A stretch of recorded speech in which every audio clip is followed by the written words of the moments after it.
हाँ जी, I C S Megha welcome you all. And अब बच्चे हम बढ़ चुके हैं अपने नेक्स्ट डे की तरफ, जिसमें हम सीखने वाले हैं पोइट्री। और आज के सेशन में हम करने वाले हैं 3 पोइट्रीज को जो आपको कमिट किया गया था, वैसे ही बिल्कुल प्लानर के अकॉर्डिंगली हम चल रहे हैं। जिसमें आज हम करेंगे माई मदर एट 66, कीपिंग क्वाइट और अ थिंक ऑफ ब्यूटी। और सबसे पहले तो आप सबको हैप्पी होली। आई होप आप लोगों ने बहुत अच्छे से होली मनाई होगी और ज़्यादा पक्के कलर से नहीं खेले होगे, बीमार नहीं पड़ना है, एग्जाम्स देने हैं हमने, है ना। और ये जो पोएम्स है बहुत इंपॉर्टेंट है भाई, पेपर में आना ही है, इनमें से किसी में से कुछ तो आना ही है। तो बहुत अच्छे से पढ़ना है, इन डेप्थ पढ़ना है, डिटेल लेनी है, इमोशंस को समझना है और आज की क्लास को शुरू करना है। तो जो जो बच्चे प्रेजेंट है फटाफट से अपनी अटेंडेंस मार्क कर दो और स्टार्ट करते हैं आज का session with the poetry section.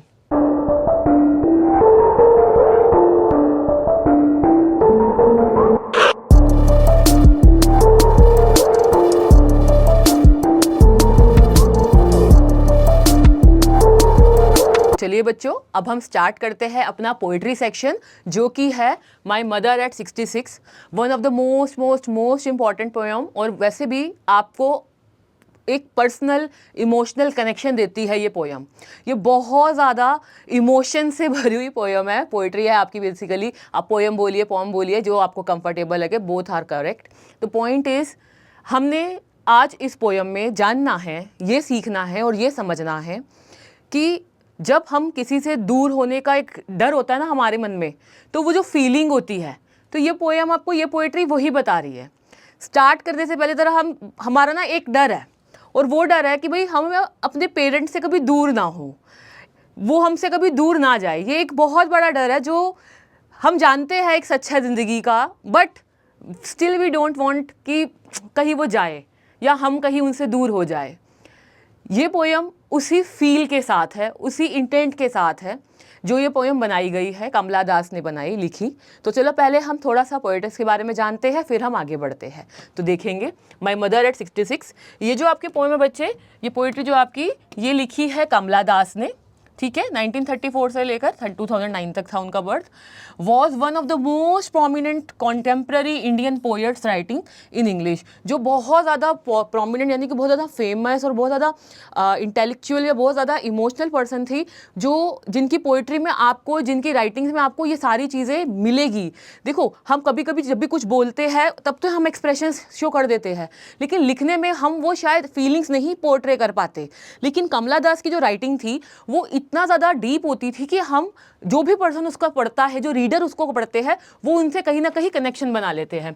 वो बॉर्न हुई थी पुनरेकुलम में, जो केरला में है। She is known for her bold and honest expression. वो बहुत ही ऑनेस्ट और बोल्ड लिखती थी। And her poems are characterized by confessional style and deal with the themes like love, relationship and the status of women in society. उनकी जो poem थी ना, जो पोइट्रीज थी, वो सारी बहुत ज़्यादा इमोशनल होती थी, बहुत ज़्यादा ऐसी होती थी जो कन्फेशन कर रही है, जो सोसाइटी में हो रहा है उसकी रियलिटीज़ बता रही है। और ज़्यादातर ये पोइट्रीज जो होती थी वो विमेन के सराउंडिंग से रिलेटेड होती थी।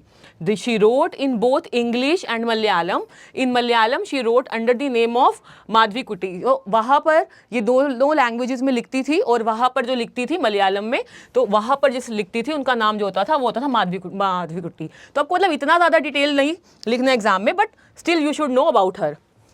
उनका जो वर्क है उसमें जो है famous works summer in Kolkata, followed by the descendants, then my story, ये था। और सबसे इंपॉर्टेंट बात जो है, कमला दास जो है वो रिमेंबर की जाती है important voice in Indian English poetry for her emotional depth and originality. ये मैं बार बार आपको बोल रही हूँ, जो भी उनकी राइटिंग होती थी वो बहुत ही इमोशनल होती थी, जो रियलिटी है उससे बेस्ड होती थी, स्पेसिफिकली विमेन सराउंडिंग्स के साथ होती थी जुड़ी हुई।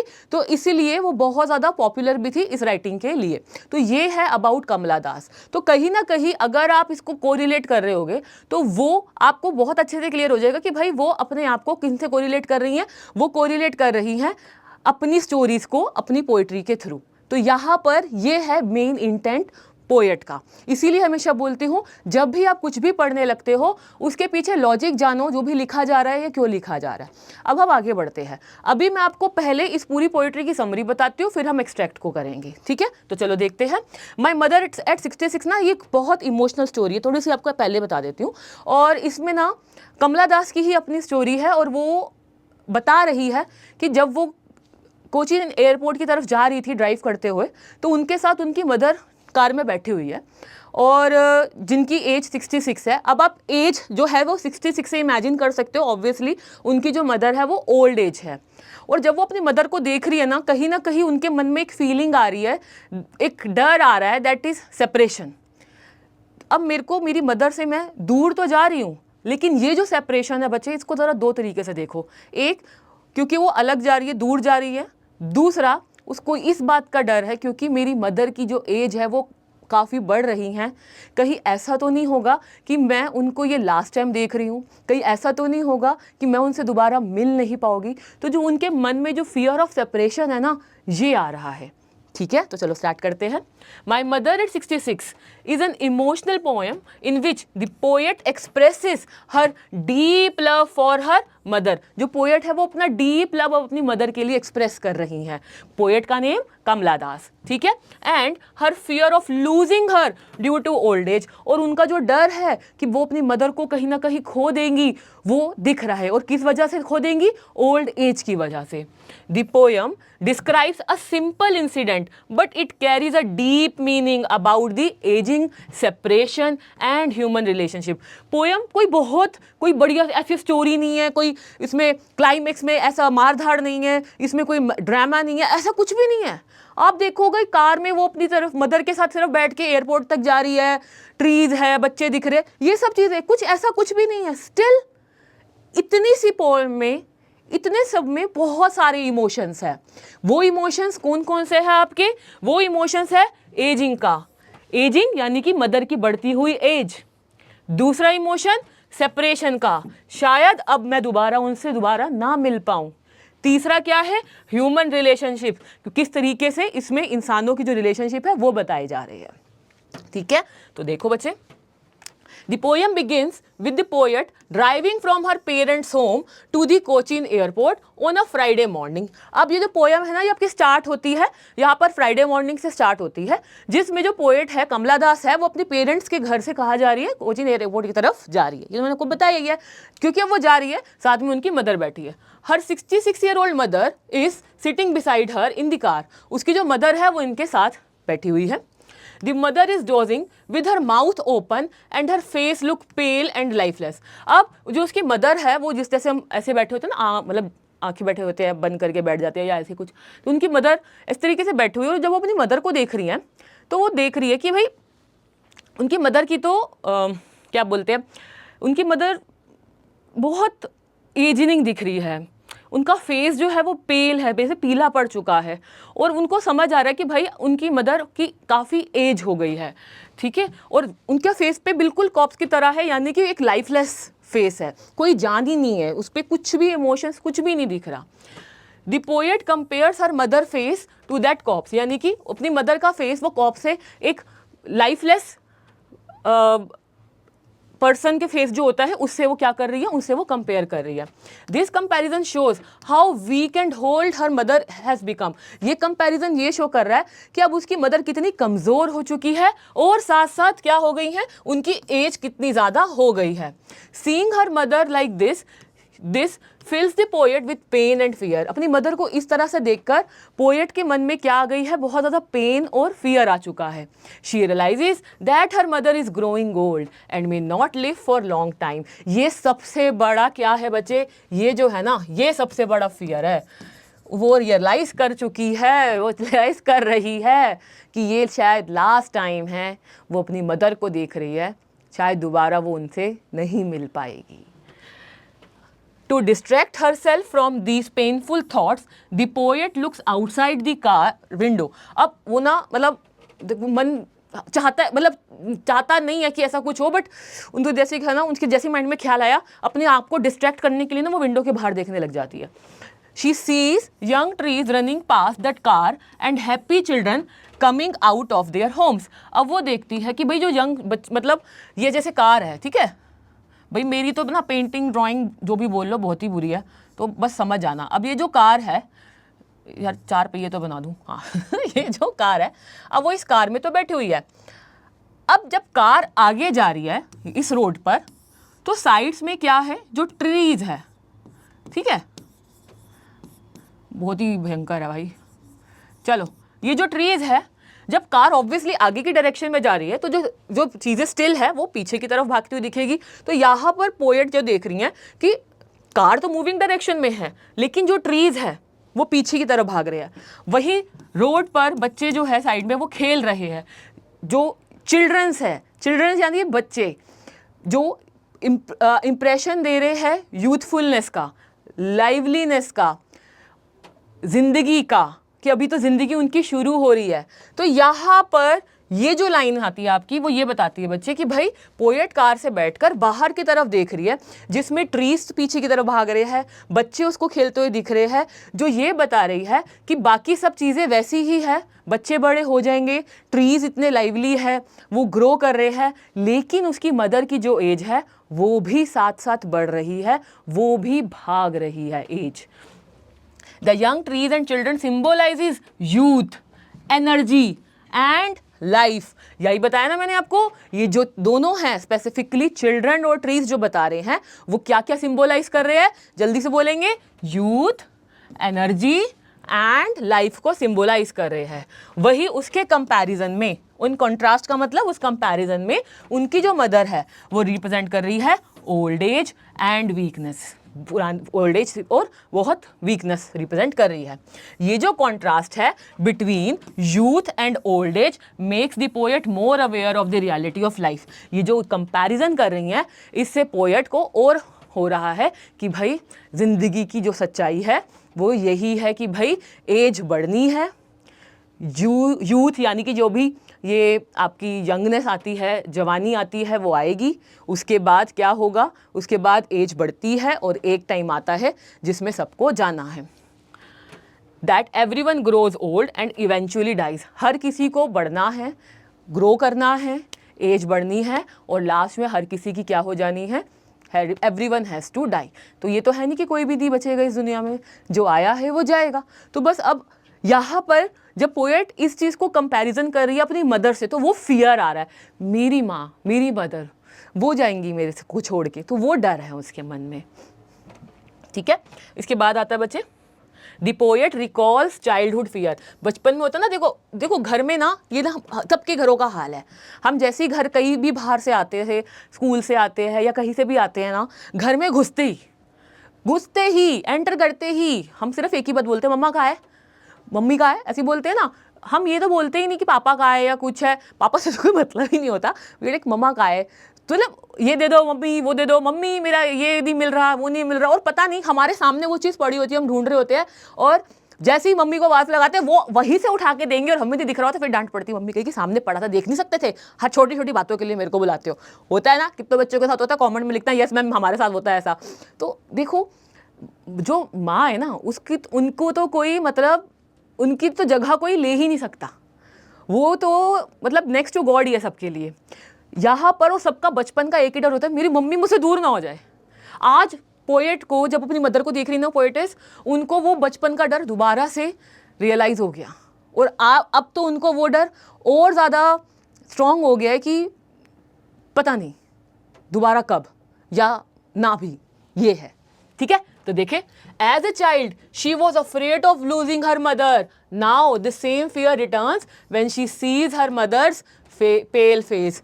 अब एज अ चाइल्ड उनका वही डर था और आज सेम फियर दोबारा से वापस आ गया जब उन्होंने अपनी मदर का क्या देखा, पेल फेस, यानी कि वो मुरझाया हुआ येलो बिल्कुल डल फेस देखा। This shows that no matter how old a person becomes, the fear of losing a parent never goes out। ये डर दिखाता है, चाहे हम कितने भी बड़े हो जाए, चाहे हम 60 साल 70 साल 80 साल की क्यों ना हो जाए, अगर हमारे साथ हमारे पेरेंट्स हैं तो हमें कहीं ना कहीं वो डर रहेगा कि वे हमें वो छोड़ के ना जाए, हमारे पेरेंट्स हमारे साथ रहे। तो यही पोएट्स बता रही है, पोएट आपको बता रही हैं। When they reach airport, the poet looks at her mother again। अब जैसे ही वो एयरपोर्ट पहुंचते हैं, पोएट अपनी मदर को दोबारा से देखती हैं। Her mother's face appears pale and colorless। उनकी मदर का फेस वही पेल है और बिल्कुल कलरलेस, यानी कि उसमें कुछ रौनक नहीं है, कुछ इनफैक्ट रिंकल्स है, कुछ भी ऐसा नहीं है कि जो लाइवली हो। तो मैं कलरलेस में लिख देती हूँ, आपका वही पेल आ जाएगा और नो हटा देती है, रिंकल्स लिख देते हैं यहाँ पे हम। ठीक है, अब यहाँ पर बच्चे इनफैक्ट ये जो टर्म है ना कलरलेस, उसको ना उन्होंने जो आपके एक्सट्रैक्ट है प्रोज में आपकी पोइट्री में, उसमें उन्होंने इसको यूज़ किया है late winter's moon. Late winter moon किस लिए यूज़ किया है? क्योंकि जब सर्दियों का जब बहुत रात का टाइम होता है, विंटर सीजन होता है, कभी आप मून को देखना, बिल्कुल उसके आगे फॉग सा होता है, उसमें कोई शाइन नहीं होती, बहुत डल सा होता है। तो वो अपनी मदर के फेस को ना किससे कंपेयर कर रही है? विंटर मून से कंपेयर कर रही हैं। तो देखें, like a winter moon the comparison to winter's moon suggest coldness, dullness and weakness. तो तुम अपने नोट्स में बैठे हुए ना, नोटबुक और पेन लेके, क्या क्या बोलते हो तुम लोग हैं? ऐसे मैम डांट रही होती है क्लास में, कब डांट दिया मैंने तुम लोगों को? बड़े बदतमीज हो है। तो कोई नहीं, अगर फील करते हो तभी तो बोल रहे हो ना मेरे को, तो बहुत अच्छी बात है, आप एक कनेक्शन आ रहा है, तो good, I am liking it. ठीक है, चलो, suggest coldness, dullness and weakness. तो लेट विंटर मून को इज इक्वल्स टू लिख लो, क्या कंपैरिजन में आ रहा है? जल्दी से बोलो मेरे साथ साथ, जल्दी बोलो, डांट लगा दूंगी नहीं तो। Coldness, dullness and weakness. ठीक है, the poet feels sad but she hides her emotions. Poet है, बहुत दुख, उनको बहुत दुख लग रहा है अपनी मदर को देखकर, उनकी अपनी मदर से दूर जाने में, बट वो अपने इमोशंस को कंट्रोल करती, क्योंकि वो जानती कि अगर उन्होंने अपनी मदर को अपने इमोशन दिखाए तो उनकी मदर अपसेट हो जाएगी। होता है, कितनी बार होता है ना, हमारे को मन में फीलिंग्स आ रही होती है, या हम किसी से लड़ाई करी होती है, या हमारी फ्रेंड से कुछ ना कुछ बहस हो गई, या हमारे को कुछ प्रॉब्लम हुई है, हम पेरेंट्स ना छुपाने की कोशिश करते हैं कि भाई पेरेंट्स दुखी हो जाएंगे हमारे बारे में सुनकर या कुछ। तो ऐसे ही सेम उनके साथ भी हो रहा था। तो वो कोशिश कर रही थी कि वो अपनी ऐसी फीलिंग्स मतलब बर्स्ट आउट ना कर पाए, रोने ना लग जाए। तो she smiles and says see you अम्मा। अब वो जाते टाइम ना लास्ट में अपनी मदर को देखकर स्माइल करती हैं और कहती है सी यू अम्मा। तो यहाँ पर ये जो सी यू अम्मा है बच्चे, अम्मा इज यूज फॉर मदर। ठीक है, hoping to give comfort to her mother and also to herself. और ये एक लाइन है जो कहीं ना कहीं एक उनको रियलाइजेशन है दूर होने का, बट एक इमेजिनेशन है कि भाई खुद को एक कंडोलेंस देने का, कि भाई सिंपैथी देने का, कि नहीं मदर को भी कि चलो मैं आपसे जल्दी मिलती हूँ और मिलेंगे, दोनों को एक फियर ऑफ सेपरेशन को कम करने का, रियलिटी से एस्केप करने का। ठीक है, the smile hides her pain and fear of separation. उनकी जो स्माइल होती है वो उसका क्या हाइड करती है? फियर ऑफ सेपरेशन, और उसकी पेन को वो हाइड कर रही होती है। बच्चे कुछ टर्म्स आपकी रिपीटेटिवली आ रही है तो उसको ध्यान से करना, ठीक है, ताकि आप इन पॉइंट्स को लिख लो। देखो, समरी मतलब ये नहीं होता कि हाँ ऑब्वियसली एक एक लाइन तो है ही, आपके एग्जाम में एक्सट्रैक्ट आता है, कोई भी 5 पोएट्री में से एक आएगा, वो हम वैसे भी मैराथन वाले दिन तो तुम समझ लो, तुम सिर्फ नोट्स लेके बैठो, तुम्हें बुक की भी रिक्वायरमेंट नहीं है, तुम बहुत सब कुछ एक ही बारी उस मैराथन में कर जाओगे, सीख लोगे। अभी उस चीज़ को अपने माइंड में बिठाओ, चीज़ों को अपने माइंड में ग्रैब करो। ठीक, the poem ends on a note, जो पोएम है वो एंड कर रही है नोट पर, ऑफ सप्रेस्ड सॉरो। और although the poet tries to appear strong, her words and comparisons clearly show her deep emotional attachment to her mother and her anxiety about aging and death। जहाँ पर ये सबसे emotional है, और इसको तुम बेटा बच्चे तुम लोग ना इसको, मैं इसको कलर चेंज कर देती हूँ और इसको ना तुम इम्पोर्टेंट कर लो।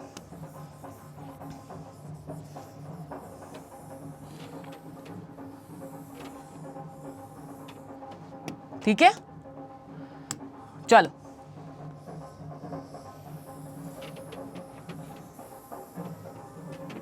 यस, ठीक है। तो यहाँ पर देखो, यहाँ पर जो कंपैरिजन है वो बहुत ही ज़्यादा इमोशनल है। सेपरेशन जो अलग हो रही है वो बहुत इमोशनल अटैचमेंट का है, जो एक मदर और डॉटर के बीच में है, और एक कहीं ना कहीं एग्जाइटी है कि भाई एज भी बढ़ रही है, और ये जो एज बढ़ती हुई एज है, ये जो एज जा रही है, ये लास्ट कहाँ होगा उसका एंड? यहाँ पर। तो ये बहुत इमोशनल है, राइट। चलो, अरे ये actually this poetry is emotion, this poem and chapters are emotion. और जब हम इमोशन के साथ पढ़ रहे होते हैं ना, तो सबसे बेस्ट करते हैं अपने आंसर्स को। अब आगे आते हैं बच्चे, हमारी थीम्स क्या क्या है मेजर। तो देखो, सबसे पहले तो आपको पता ही है एजिंग एंड मोर्टैलिटी, यानी कि पोएट नोटिस कर रही है अपनी मदर को, जो कि अब कितने एज की हो गई है? 66 ईयर्स की हो गई है, काफ़ी वीक है, पेल है, और डॉजिंग इन द कार, मतलब मतलब इस तरीके से ऐसे बैठी हुई हैं। This makes the poet aware of the reality of old age and human morality, यानी कि ये जो बता रही है इससे ये पता चल रहा है कि भाई एज बढ़ रही है और इंसान की जो असलियत है, उस एज का जो एंड है वो पता चल रहा है। The mother's face compare to a corpse and symbolising fragility and the inevitability of death, यानी कि जो मदर का फेस है जो बिल्कुल डल ऐसा फेस बना रखा है जैसे किसी डेड बॉडी का हो, बिल्कुल कुछ भी नहीं है फेस पे, उसको जो बताया हुआ है और उसको ये बताया जा रहा है कि भाई इसका जो एंड रिजल्ट है, बढ़ती हुई एज का जो एंड रिजल्ट है वो अल्टीमेटली ऐसा है कि भाई कोई भी डेथ से एस्केप नहीं कर सकता, बच नहीं सकता। Through this imagery Kamala Das reminds readers that ageing is a natural process. यहाँ पर कमला दास ये बता रही है कि जो एजिंग है वो एक नेचुरल प्रोसेस है और हर पर्सन बढ़ेगा, ओल्ड एज होगा और उसकी डेथ होगी ही। तो यहाँ पर कहीं ना कहीं पेन है, सैडनेस है, इमोशंस है और बहुत सारा फियर ऑफ सेपरेशन है। ठीक, आगे देखते हैं। फियर ऑफ सेपरेशन आ गया, तो एक थीम आपकी इसमें आती है फियर ऑफ सेपरेशन। अब आप सोचोगे मैम इतनी सारी थीम्स होती है, जो सबसे अगर आपको आए कि सेंट्रल थीम क्या है, तो आप उसमें जो सबसे पहली थीम आपको जो भी स्लाइड्स में होती है तो वो मेन उसकी सेंट्रल थीम हो जाएगी। आप उस थीम में बहुत सारे पॉइंट्स को इंक्लूड कर सकते हो, इनकॉर्पोरेट कर सकते हो। तो देखिए, the poets fear of losing her mother is a central emotion in the poem. When she sees her mother looking pale and fragile, it brings back the childhood fear of being separated from her mother. यहाँ पर जब वो देखती है अपनी mother का face बिल्कुल पेल है और ऐसा है जो टूट जाएगा यानी कि मुरझा जाएगा फेस, जो इजीली ब्रेकेबल है, जिसमें कुछ भी नहीं है, रिंकल्ड है, एजनिंग दिखा रहा है, और वो ये दिखा रहा है कि भाई जो उनका चाइल्डहुड फियर है, वो जो उनकी मदर का एक इतना सा ग्लिम्स उन्होंने देखी, तो वो जो फियर था बचपन का मदर को खोने का, वो उनके सामने आ गया और वो अब इस बात को रेसिस्ट करना उनके लिए मुश्किल हो रहा है। The poetess silent dread of emphasizing how deeply she cares for her mother and highlights the emotional pain of impending separation। अब यहाँ पर जो उनका फियर था और जो दूर होने का डर था वो सारा सामने आ रहा है। ठीक, उसके बाद आता है बच्चे love and attachment. Despite her fear and sadness the poets love for her mother is evident through out the poem. Fear की वजह से, चाहे फियर था चाहे सैडनेस थी, लेकिन हम पोएम में जो पोएट का जो लव है उसकी मदर के लिए, वो हम फील कर पा रहे हैं, कनेक्ट कर पा रहे हैं। The small gestures sitting beside her mother, observing her quietly and smiling before leaving shows deep emotional bond. अब यहाँ पर हमें कैसे पता चल रहा है, अगर आपके पास क्वेश्चन आ जाए, how can you justify whether Kamala Das is having soft corner और शी केयर्ड हर मदर। वो तो दूर जा रही थी, इतना ही प्यार करती तो साथ क्यों नहीं रह रही थी। देखो, हर किसी का अपने लाइफ होती है, मैं बाकी डिटेल उनके बारे में इतनी नहीं बताऊंगी, नहीं तो तुम पेपर में लिखा हो गया कुछ, बस इतना समझो हर किसी की अपनी प्रायोरिटीज़ होती है, कमिटमेंट्स होती है। बट इतनी सी पोइट्री में जब उन्होंने कुछ चीज़ें बताई, क्या चीज़ें बताई गई है, that is smiling before leaving, sitting beside her mother, अपनी मदर के साथ बैठना, उनको ऑब्जर्व करना और उनको जाते टाइम स्माइल पास करके कहना सी यू सून अम्मा। तो यहाँ पर ये इमोशनल बॉन्ड रिप्रेजेंट कर रहा है। Kamala Das presents mother daughter love as tender, protective and filled with unspoken concern. यहाँ पर अब यहाँ पर मैं थोड़ी गर्ल से बात करूँगी, बॉयज़ भी सुन सकते हैं, मतलब ऐसी कोई बात नहीं है, बट जितना मर्जी कह ले, बेटियां पापा की परी होती हैं और लड़कों के लिए बदल अलग की टर्म यूज़ की जाती है, बट कि लड़के मदर के फेवरेट होते हैं और डॉटर्स फादर की फेवरेट होती है। बट जब कुछ सीक्रेट शेयर करना है या जब कुछ भी ऐसी बात हो जाती है ना, तब हम पापा को नहीं याद करते, तब हम मम्मा के पास ही जाते हैं, तब हम मम्मा को ही बताते हैं। तो इसमें इस पर्टिकुलरली पोएम में आपको जो बात है मेन, वो यही है कि एक मदर और डॉटर के बीच में जो रिलेशन है उसको डिस्क्राइब किया गया है। ठीक है, दोबारा से बताती हूँ। Mother daughter love as tender, बहुत सॉफ्ट, टेंडर लिख देती हूँ यहाँ पे, कोमल यानी कि सॉफ्ट, प्रोटेक्टिव, एक दूसरे के लिए कंसर्न होना, and filled with unspoken concern. मतलब ज़रूरी नहीं होता कि हम बोल कर जताए, हर बात पे मम्मा को हक कर रहे हैं, किस कर रहे हैं, मम्मा बहुत अच्छी हैं, ये है वो है, ये हम लोग नहीं करते। Same goes with boys as well. लड़के, मतलब हम लोग पापा को या मदर को हम इस तरीके से नहीं ट्रीट करते, उनको विश कर रहे हैं या कुछ। इनफैक्ट हम क्या करते हैं, उनका बर्थडे भी होता है ना या एनिवर्सरी होती तो हैप्पी बर्थडे, हमें बोलने में भी शर्म आती कहीं ना कहीं। तो ऐसे बोल के निकल जाएंगे, थैंक यू बोला नहीं बोला, और उनको भी वो भी कैसे बोलेंगे अगर वो कुछ काम करें, थैंक यू। मतलब हम स्टिल, हम लोगों में एक बॉन्ड है, प्यार है, बट वो एक अनस्पोकन बॉन्ड है ना। तो ऐसा ही इसमें बताया गया है मदर डॉटर का बॉन्ड के बारे में। तो ये जो टर्म्स आ रही है ना, इंपॉर्टेंट टर्म्स हैं, तो अच्छे से इनको समझ लो, कर लेना, ठीक है। Even the act of smiling and saying goodbye politely at the airport reflects love as she tries to hide her inner sorrow to protect her mother from worry. मतलब बेसिकली अपनी मदर को वो एक condolence नहीं बोलूँगी, मतलब एक assurance दे रही है कि मैं आऊँगी ना दोबारा मिलने, मिलेंगे जल्दी, ठीक है। तो ये आ रहा है यहाँ पे। फिर आपका contrast between youth and old age, जो आपका कॉन्ट्रास्ट आ रहा है, क्या क्या आ रहा है। Kamala Das creates a strong visual contrast in the poem. Outside the car window the poet sees young trees sprinting past and children playing, symbol of vitality, energy and life. This contrasts sharply with her mother's weak and pale state. The poet uses the imagery to highlight the passage of the time and the inevitable difference between the youth and the old age. The trees symbolizes life in a motion, जिंदगी चल रही है, while her mother represent stillness and fragility of aging. ये बहुत important, बहुत ज़्यादा important है आप लोगों के एग्जाम के लिए, इसको अच्छे से कर लेना, ठीक है। तो यहाँ पर एक कंपैरिजन हो रहा है यूथनेस का और ओल्ड एज का। जो ट्रीज है, जो ट्रीज क्या डिस्क्राइब कर रहे हैं, जिंदगी बढ़ रही है। मदर क्या डिस्क्राइब कर रही है, जिंदगी कम हो रही है। बच्चे क्या रिप्रेजेंट कर रहे हैं, एनर्जी, लाइफ। मदर का फेस क्या रिप्रेजेंट कर रहा है, पेलनेस, डलनेस, कलरलेस। तो ये जो कंपैरिजन है ना, ये बहुत स्ट्रॉन्ग कंपैरिजन है, और इन कंपैरिजन से रिलेटेड क्वेश्चन आपको आ सकता है। इसके बाद बच्चे आप लोगों के जो इंपॉर्टेंट वर्ड मीनिंग्स है बुक में, यहाँ पर वो है। डोज का मतलब टू स्लीप या नैप। ओपन माउथ यानी कि इस तरीके से आंख, जैसे आंख लग जाती है और ऐसे मुंह खोल के सो जाते हैं, एक नैप, शॉर्ट नैप हो जाती है, उस तरीके से। एशन मतलब पेल, इतना ही लिख लेना तुम।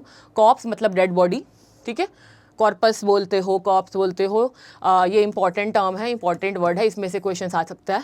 Realised, became aware of. Pain, emotional. Hurry, rush. Familiar, जिसको पता है, वेल नोन है। Ache, addle. Young trees, metaphor use हो रहा है लाइवली एनर्जेटिक ट्रीज के लिए। जल्दी से ये ज़रा अभी के अभी लिखो, ये लिख लो मेन, ये लिख लो, एशन लिख लो। पेल, अब बार बार आंसर में पेल मत लिखना, एक बार एशन भी लिख सकते हो, ठीक है। इस तरीके से ये जो हाईलाइट किया ज़्यादा इंपॉर्टेंट है, बाकी तो तुम कर ही लोगे। पेन में एक डल, उनका फेस कैसा था, डल था, like this, you can write down this. तुम चलो ये जल्दी से करो, मैं तब तक short water break.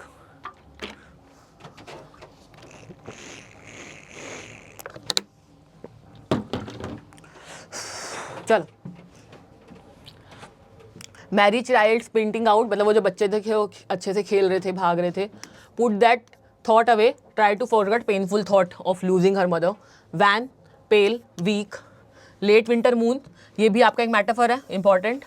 For pale fading face of mother, important.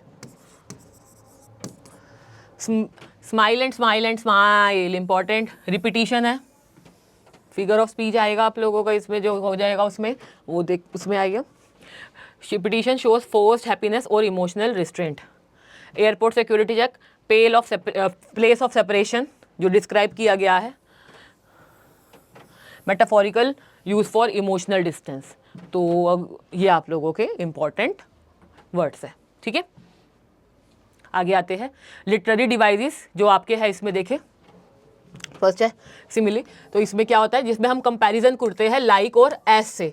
तो पहला आप लोगों का आ रहा है her face ashen like that of corpse. बच्चे ये आपको जो एक्सट्रैक्ट आएंगे, सीन एक्सट्रैक्ट आएंगे, सीन एक्सट्रैक्ट यानी कि जो आपकी पोइट्री के होंगे, प्रोज के होंगे, प्रोज होंगे आपकी, उसके आपको जो भी बुक में आपके जो गिवन है उसमें से कुछ क्वेश्चंस जब बन के आएंगे आपको सीन पैसेजेस के, तो आपको इसमें ये लिखने होंगे।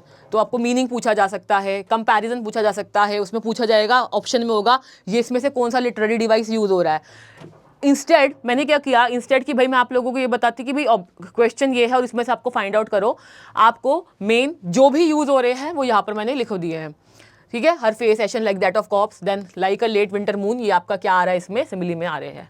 देन इमेजरी में आ रहे हैं descriptive language that creates picture in the readers mind. Readers mind यानी कि जहाँ पर जो भी रीडर होते हैं, जो पढ़ रहे होते हैं, उसको एक इमेज आ जाती है उनके माइंड में। Mother's pale face, young trees sprinting, merry children spilling out of their homes. तो ये क्या है, ये इमेजरी है, इमेजिन किया जा रहा है, एक डिस्क्रिप्शन आ रही है। इसके बाद बच्चे आ रहा है कॉन्ट्रास्ट। कॉन्ट्रास्ट यानी कि opposition between two ideas, comparison. Old mother, young trees, ageing face, happy children. तो ये इंपॉर्टेंट है। Emphasises the theme. उसी बात चलो सिंबोलिज्म, क्या इसमें सिंबोलिज्म यूज हो रहा है, ऑब्जेक्ट रिप्रेजेंटिंग डीपर मीनिंग। जो हम किसी चीज़ से ना इसको सिंबोलाइज करते हैं, किसी इमेज से सिंबोलाइज करते हैं, तो वहाँ पर वो आपका सिंबोलिज्म में आता है। Car journey, journey of life.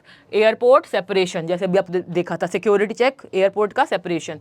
Late winter's moon, decline, nearing end of life. ठीक है, ये आपका इसमें आता है। रिपीटिशन, आपका स्माइल, स्माइल एंड स्माइल आपका रिपीटिशन हो रहा है। Then we have personification, young tree sprinting. जो पर्सोनिफिकेशन यानी कि पर्सोनिफाई, किसी भी ऐसी चीज़ जिसमें हम ह्यूमन क्वालिटीज़ को कंपेयर करते हैं, ह्यूमन क्वालिटीज़ को हम डाल देते हैं, वो आपका पर्सोनिफिकेशन। एलिट्रेशन, ये इन डेप्थ मैं बताऊंगी CUT में, CUT, ठीक है, CUT इंग्लिश में आपको ये सब चीज़ें भी करनी है क्योंकि कुछ भी आ जाता है। Alliteration, repetition of consonant sound. Consonant sound आप सब बच्चे जानते हैं। देखो वॉल्स होते हैं आपका AEIOU, जिसको आप वॉवल बोलते हैं, इसकी करेक्ट प्रोनाउंसिएशन वॉल्स होती है। और उसके अलावा जो आपके अल्फ़ाबेट्स होते हैं वो हमारे कॉन्सोनेंट्स होते हैं। तो यहाँ पर आप देखेंगे smile and smile and smile, ये जो रिपीटिशन ऑफ कॉन्सोनेंट साउंड आ रहा है ना, ये नहीं, ठीक है, क्योंकि ये तो हो गए, ये तो वॉल्स हो गए अभी बताया, बट SS ये जो आ रहा है, जो एक रिदम बता रही है, तो ये जो रिदमिक इफेक्ट आ रहा है, ये हमारा क्या आता है, एलिट्रेशन। तो ये लिख लेना इंपॉर्टेंट है सारे। देन टोन, टोन क्या है, रिफ्लेक्टिव है, मेलकॉनिक है और टेंडर है, यानी कि हम उसके को रिलेट कर रहे हैं, बहुत सॉफ्ट टोन है और रिलेटेबल है। इसके बाद आता है आप लोगों का बच्चे एक्सट्रैक्ट बेस्ड क्वेश्चन। तो देखें एक्सट्रैक्ट कैसे है। Driving from my parents home to Cochin last Friday morning, I saw my mother beside me, doze open mouth, her face ashen like that of a corpse, and realized with pain that she was as old as she looked. अब मैं आपसे expect कर रही हूँ आप मेरे साथ इसको करेंगे। अब और भी देखे ज़रा, चलो जी और तो नहीं है, अब आप मेरे साथ इसको ज़रा करेंगे। वो कहाँ से जा रही है, driving from my parents home, अपने पेरेंट्स के घर से ड्राइविंग मतलब होम से जाते हुए कहाँ जा रही है, वो कोचीन जा रही है। कहाँ से मतलब कब जा रही थी, लास्ट फ्राइडे मॉर्निंग से। आई सॉ माई मदर बिसाइड मी, मैंने अपनी मदर को मेरे साथ में देखा। Dose open mouth, her face ashen like that, मैंने अपनी मदर को देखा, उनका फेस ओपन था, बिल्कुल पेल था और बिल्कुल पेन मतलब बहुत डल था फेस, ऑफ अ कॉप्स, एक डेड बॉडी की तरह था फेस की तरह। And realise with pain that she was as old as she looked, और मैंने ये रियलाइज़ किया कि वो उतनी ही ओल्ड है, मतलब उनकी एज बढ़ती जा रही है और उनकी एज जो है, that is why the name is my mother at 66। Where was the poet driving to, poet कहाँ जा रही थी, पोएट कहाँ जा रही थी, देखो द पोएट आपका यहाँ से लोगे आप, द पोएट फिर आगा was driving to Cochin airport जा रही थी। अभी तो वो एयरपोर्ट जा रही थी ना, कहाँ से जा रही थी, पेरेंट्स होम से। तो आप इसको इस तरीके से लिख सकते हो, देखो the poet was driving to Cochin airport from her parents home. What was the mother doing in the car? Mother क्या कर रही थी, वो she was dozing, right? The mother was dozing with her mouth open. ठीक है, How is the mother's face described? Mother का face कैसा describe किया गया था, तो देखिए बिल्कुल एशन पेल, यही सारा सा पीछे हमने पढ़ा। Her face was described as ashen and pale like a corpse, मतलब एक कॉप्स की तरह दिख रहा था। What does the simile ashen like that of corpse suggest, ये क्या शो कर रहा है, कि ये क्या शो कर रहा था कि भाई उनका फेस पे क्या हो रही है, वीकनेस है, एज बढ़ रही है, रिंकल्ड है और उनका फेस बिल्कुल डल है। It suggest weakness, ageing and the fear of death. What realisation does the poet have, poet को क्या रियलाइज हो गया कि उनकी मदर की जो एज है वो बढ़ रही है, शी इज ग्रोइंग। तो देखिए the poet realises painfully that her mother has grown very old. तो और ये उनका सबसे बड़ा फियर भी था, उसके बाद but soon put that thought away and look at out at young trees sprinting, the merry children spilling out of their homes. और बट एकदम से उस थॉट को अलग करते हुए मैंने बाहर विंडो में देखा और मैंने देखा विंडो से बाहर से ट्रीज़ थे, वो ट्रीज़ पीछे मतलब भागते थे, बच्चे दिख रहे थे जो खेल रहे थे, जो एनर्जी लाइफ वो बता रहे हैं, और सब मतलब उसने अपने बच्चे अपने घरों से बाहर खेल रहे हैं। इसका मीनिंग मैंने आपको पीछे अच्छे से बताया हुआ है। तो चलो एक्सट्रैक्ट को मेन फोकस करते हैं। वर्ड्स आपके पास है, वर्ड मीनिंग भी आपके पास है, तो आप इसको बहुत अच्छे से अब अपने साथ कोरिलेट कर लेते हो। ठीक है, तो देखिए what thought did the poet try to put away. Poet कौन सा थॉट अलग करने की कोशिश कर रहा है कि भाई क्या, कि वो अपनी मदर को खो देगी, इसीलिए वो बाहर विंडो से झांकने लग जाती हैं। She try to put away the thought of her mother's ageing and possible death. What did she see outside the car? Car के बाहर उन्होंने क्या देखा है? कार के बाहर वो देखती है स्प्रिंटिंग ट्रीज देखती है, बच्चे देखती है खेलती हुए, तो वो आपका इसमें आएगा। She saw young trees and happy children. ठीक, चलो then what do the young trees symbolize? young tree क्या symbolize कर रहे हैं? कमेंट में लिखो, young tree symbolizes करके लिखना, अभी के अभी लिखो यंग ट्रीज क्या सिंबलाइज कर रहे हैं। लाइफ पीछे बताया आप लोगों को सब कुछ, तो देखे इट सिंबलाइजेज यूथ यानी कि लाइफ, एनर्जी एंड लाइफ। ठीक है, उसके बाद what is the contrast shown in this contract. क्या कॉन्ट्रास्ट हो रहा है? ट्री का और बच्चे का। किसके साथ कॉन्ट्रास्ट शो किया जा रहा है? मदर के साथ। पीछे आपको लिखवाया भी था, the contrast is between youth trees and children and the old age that is mother। तो ये इंपॉर्टेंट है। Why did the poet looks outside? क्योंकि वो उस फियर को अवॉइड करने की कोशिश कर रही हैं, तो इसलिए वो बाहर देखने लग जाती है। वो अपनी मदर के फेस को देखकर डर रही थी, डर रही इन द सेंस उनको ये सेपरेशन का फियर था। She looked outside to distract herself from painful thoughts, तो वो उन थॉट्स को अवॉइड करने के लिए बाहर देखने लगती है। My mother at 66 a few yards away at the airport security check, यानी कि सेपरेशन वाली जगह पर stood a few hours. I looked again at her wan, pale as late winter moon and felt that old familiar echo. Now ये बताया ही आप लोगों को। अब वो एयरपोर्ट से थोड़ी दूर ही देखती है, उसकी मदर अब 66 ईयर्स की है, अब उनका सेपरेशन का टाइम आ गया है। उसकी मदर का जो फेस है वो बहुत डल है, पेल है, और उसके मन में अब फियर बढ़ता ही जा रहा है। ये बच्चे पीछे बता दिया है सारा आपको, इसलिए मैं रिपीट नहीं कर रही, कहीं बोलो फिर बताया नहीं ma'am. Everything has been taught. जो बच्चों ने लेट ज्वाइन किया होगा या आगे बढ़ के देख रहे होगे वो पीछे जाके देख लेना, ये ऑलरेडी बता दिया था। क्योंकि बहुत कुछ करना है, फिर वीडियो नहीं तो स्ट्रेच आउट हो जाएगी, बहुत ज़्यादा डीपली तो जा ही रही है चीज़ों को, तो इसीलिए मेन पीछे देख लेना। तो उसको हम आगे बढ़ रहे हैं। Where was the mother standing, mother कहाँ स्टैंड कर रही है? इधर एयरपोर्ट सिक्योरिटी चेक के वहाँ पे मदर स्टैंड कर रही है, खड़ी हुई है। How is the mother described here, mother को कैसे डिस्क्राइब दिया गया है? मदर को ये देखो, I looked again at her wan pale as late as winter's moon, को मदर को इस तरीके से डिस्क्राइब किया गया है। She is described as a wan and pale like a late winter moon. What does late winter moon suggest? जल्दी बताओ, ये तुम्हें मैंने पीछे लिखवाया, नीचे कमेंट में लिखो, मुझे नहीं पता, फिर हाँ मैं डांट रही हूँ। अभी के अभी लिखो, कमेंट में लिखो क्या लिखना है। लेट विंटर मून को किससे डिस्क्राइब किया गया है? मैं कुछ सेकेंड्स रुक रही हूँ, I am waiting, I will wait for your replies, I will wait for your comments. जल्दी से करो, इंपॉर्टेंट है, इंपॉर्टेंट है मतलब है, करना है मतलब करना है, लिखना है मतलब लिखना है। अभी के अभी लिखो, आई गेस लिख भी चुके होगे, तुम्हारी स्पीड तो वैसे भी बहुत तेज़ है। ठीक है, तो देखो, it suggest that decline, weakness and nearing the end of life. What is the old familiar ache, क्या है फैमिली, उसको बचपन से किस बात का डर था? कि वो अपनी मदर को खो ना दे। देखो, it is a childhood fear of losing her mother. What's the theme highlight in this extract, इसमें क्या थीम हाईलाइट हो रही है आपकी? The theme of ageing and fear of separation is highlighted. यहाँ पर एजिंग की थीम और सेपरेशन की जो थीम है वो हाईलाइट हो रही है आपकी बेसिकली इस पोएम में।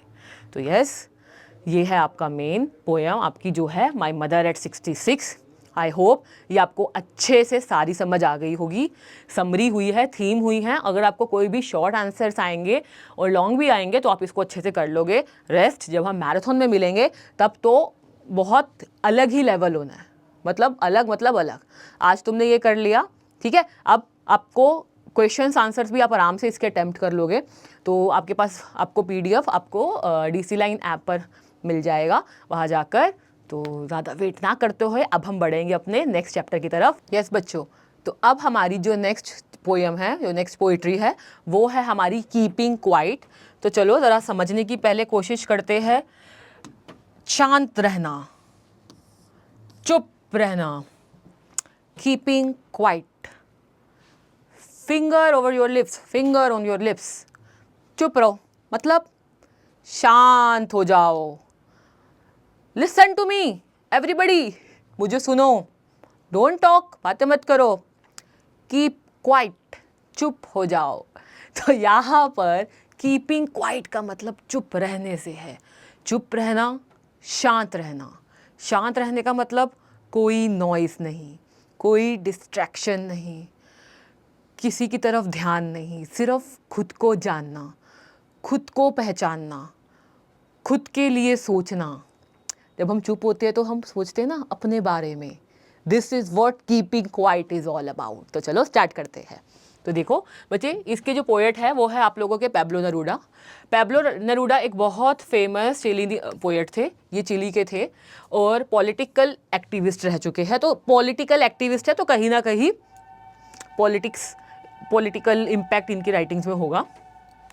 His real name was Richard Eliecer, यानी कि नेफ्तली रईस बेसोल्टो। ये आपको नहीं याद करना, इनका जो मेन नेम जो है वो ये है, बट इनको जो बोला जाता है वो है इनका Pablo Neruda. He was born on 12 July 904 in Parral, Chile में ये पैदा हुए थे। Now, Neruda started writing poetry at a very young age and became one of the most influential poets of 20th century. इन्होंने बहुत young age में poetry start कर दी थी लिखना और 20th सेंचुरी के बहुत फेमस तो छोड़ो, इन्फ्लुएंसर टर्म जो आज की डेट पे इतनी फेमस है, पॉपुलर है, उस टाइम के बहुत इन्फ्लुएंशियल पोएट रह चुके हैं। किस सेंचुरी की? 20th सेंचुरी की। His poetry mainly deals with the theme such as love, nature, political struggle, human suffering, peace and social justice. ये सारी इनकी थीम हुआ करती थी इनकी पोइट्री की। दैट इज नेचर, स्ट्रगल, ये सब चीज़ें इनकी थीम हुआ करती थी। ठीक है। Now he strongly supported human rights. ये बहुत ज़्यादा सपोर्ट करते थे ह्यूमन राइट्स को और स्पोक अगेंस्ट वॉर के अगेंस्ट बोलते थे बहुत ज़्यादा, इनजस्टिस थ्रू हिज राइटिंग्स। मतलब बेसिकली ये क्योंकि ये पॉलिटिकली इन्वॉल्व थे, सोशल एक्टिविस्ट थे, तो सोसाइटी में कुछ भी हो रहा है या वॉर से रिलेटेड कुछ भी हो रहा है या बुरा हो रहा है, गलत हो रहा है, इनजस्टिस हो रहा है, उन सब चीज़ों पर ये काफ़ी ज़्यादा बोलते थे, काफ़ी ज़्यादा इनकी राइटिंग थी। मेन बोलकर मतलब लिख कर ये एक्सप्रेस करते थे। ये डिप्लोमेट रहे हैं बहुत सारी कंट्रीज़ में। For his outstanding contribution to literature, he was awarded the Nobel Prize in Literature 1971। क्योंकि इनकी जो राइटिंग्स थी, इनका जो वर्क था वो आउटस्टैंडिंग रहा है लिटरेचर में, इसलिए इनको 1971 में नोबल प्राइज़ भी मिला है लिटरेचर में। ये कोई नोबल प्राइज़ मिला बच्चे, कोई आम बात या छोटी बात नहीं होती। तो आप जिनकी पोइट्री यहाँ पर पढ़ रहे हैं वो एक नोबल प्राइज़ विनर है और पीछे भी थे। ठीक है, जो आपने पढ़े थे। Some of his famous works include 20 love poems and some song of despair, the captain's verses, Canto General. तो ये इनकी पोएम थी। और नाउ जो हम पढ़ने वाले हैं कीपिंग क्वाइट, नेरूडा प्रमोट कर रहे हैं, क्या प्रमोट कर रहे हैं? पीस, शांति, यूनिटी, एकता एंड सेल्फ इंट्रोस्पेक्शन, यानी कि खुद को जानना। His writing style is very simple yet deeply meaningful. उनका जो लिखने का स्टाइल बहुत सिंपल है बट बहुत मीनिंगफुल है। Often conveying powerful message about humanity and harmony, जिसका मेन मैसेज क्या होता है? इंसानियत और एक दूसरे के लिए हार्मनी बनाए रखना। ठीक है, तो ये बेसिकली इनका मेन राइटिंग का एम होता था और स्पेसिफिकली कीपिंग क्वाइट में ये सारी चीज़ें हैं। अब मैं कुछ सेकंड्स ले रही हूँ और इन कुछ सेकंड्स में मैं ये मार्क कर रही हूँ दूसरे कलर से, और आप ये लोग नोट्स में लिख लेना, नोट डाउन कर लो। ठीक है, जल्दी से कर लो। फिर बढ़ते हैं हम आगे की तरफ।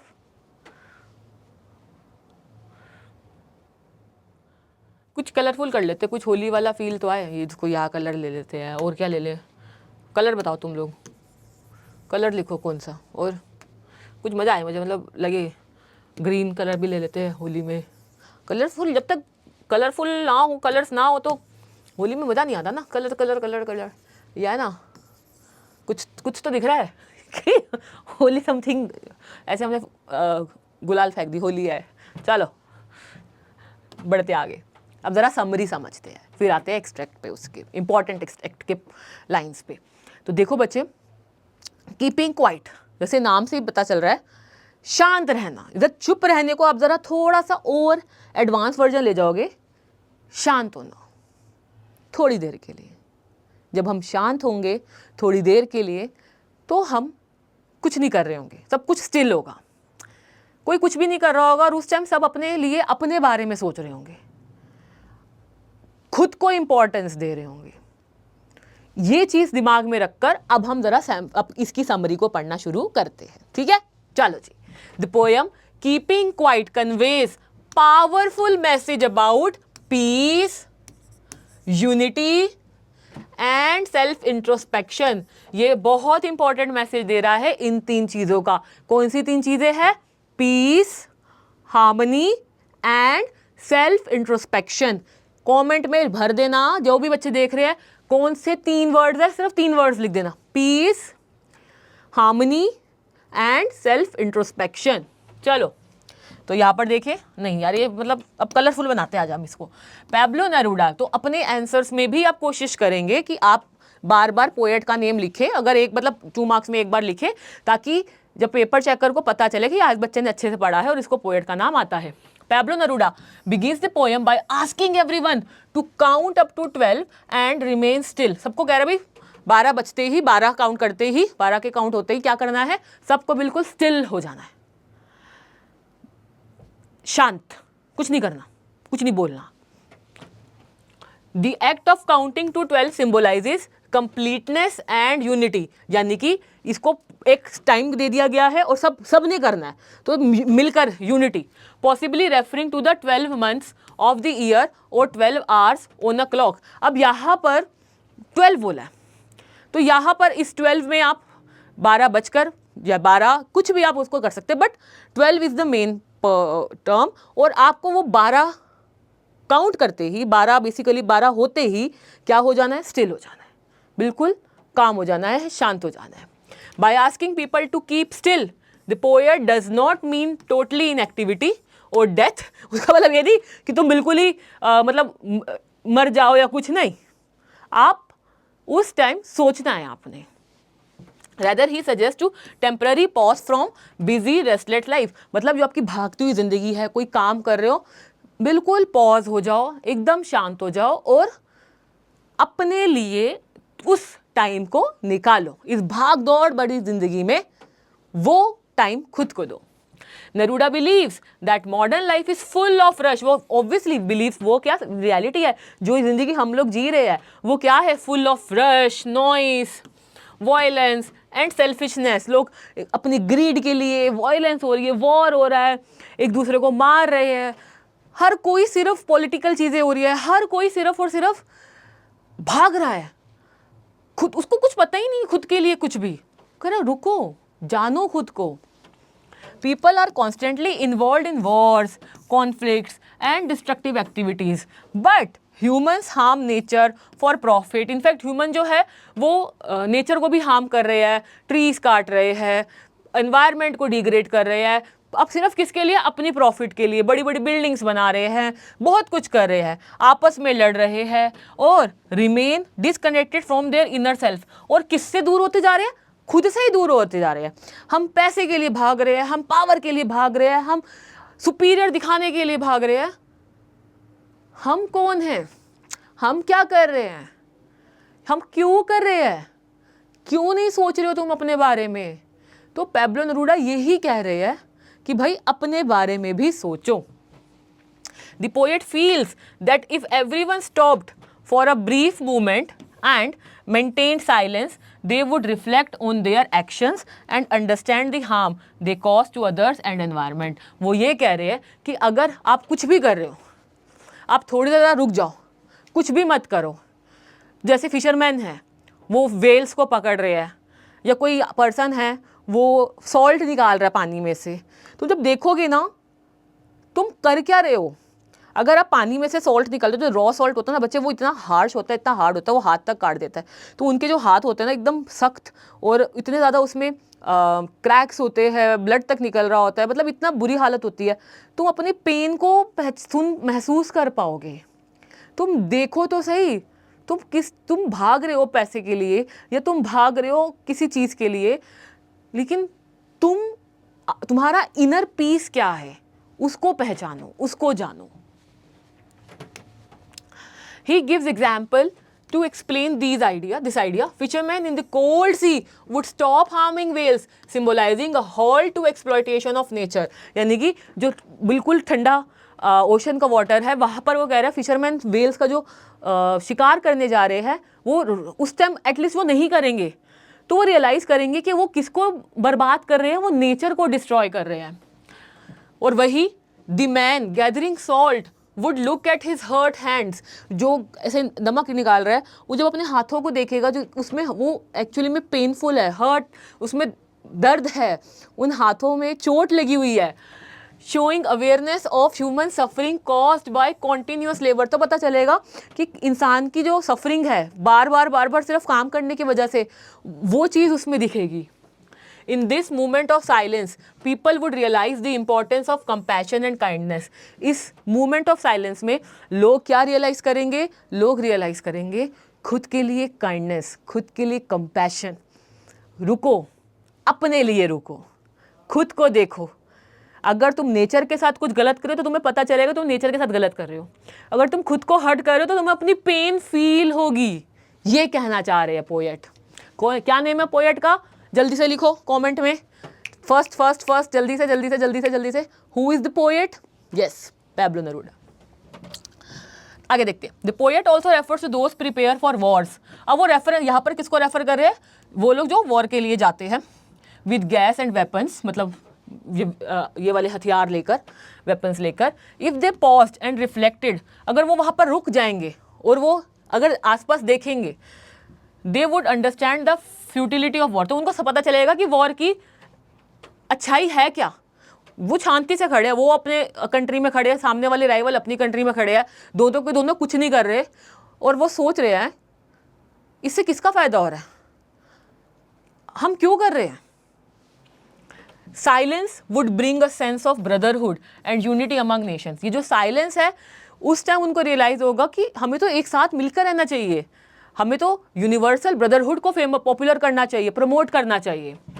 Instead of celebrating violent victories, people would value peace and coexistence. अगर सब कोई लड़ेगा ही नहीं, उस टाइम सब शांत हो जाएंगे, वो जानेंगे, सोचेंगे कि मिलकर रहे, तो उनको ह्यूमन वैल्यूज़ के बारे में पता चलेगा और उनको रियलाइज़ होगा पीस की वैल्यू और एक साथ रहकर रहने की वैल्यू उनको रियलाइज़ होगी।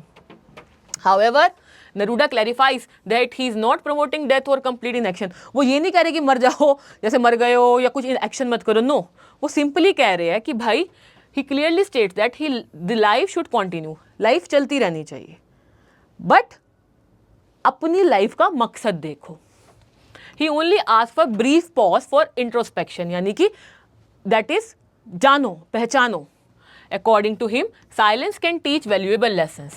Just as the earth appears still during winter but continues to nurture life beneath the surface, humans too can grow through quiet reflection. जैसे कि वो बता रहे हैं, जो आपकी हमारे चीज़ें हैं सब चलती है, बढ़ती जा रही है। अर्थ जो है वो still during winter but continues nurture life, but ऐसा लगता है कि भाई जो अर्थ है, अर्थ का जो सरफेस है वो चल ही नहीं रहा है, वो स्टिल हो गया, बट लाइफ चलती रहती है। सिमिलरली जो ह्यूमन है beneath the surface, human too can grow through quiet. जब इंसान अपनी रिफ्लेक्शन देखेगा ना, अपने आप को पहचानेगा, तो वो जानेगा कि उसको भी आगे क्या करते जाना है, चलते जाना है। In conclusion, keeping quiet promotes peace, harmony, environmental awareness and self-realization. The poem teaches that the short movement of silence can help humanity overcome the violence, selfishness and destruction, leading to a more united and compassionate world. तो अगर सब मिलकर रहेंगे, एक साथ रहेंगे, एक ऐसा वर्ल्ड बनेगा जो कंपैशनेट है, यूनिटी से भरा हुआ है, प्यार मोहब्बत से भरा हुआ है, कोई वॉर नहीं है, सब लोग खुश हैं, और ये ही चाहिए आगे बढ़ने के लिए।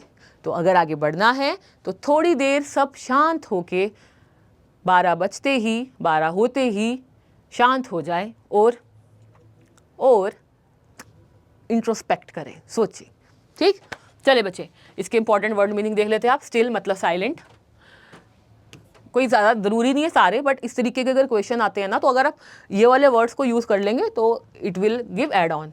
Exotic, unfamiliar. Strangeness, something unusual. Churning, stirring. Fisherman, people who catches fish. Whales, पता ही आपको। Salt gatherer, a person who collect salt from the salt pans. Hurt hands, यानी कि इंजर्ड, वाउंडेड हैंड्स, चोट लगे हुए हाथ। Wars with gas, chemical warfare. Fire, destructive weapon और violence. Then victory, survivors. Inactivity मतलब lack of action. Threatening, dangerous. Introspection यानी कि self examination, looking with in one self. ठीक है, अब हम आते हैं इस पोएम की आपकी मेन थीम्स पर।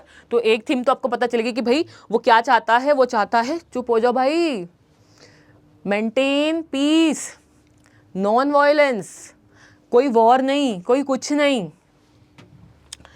आ गया, the central theme of the poem is peace. Neruda urges people to stop all violent and destructive activities for a moment. He believes that the silence and the stillness can prevent wars, conflicts and cruelty.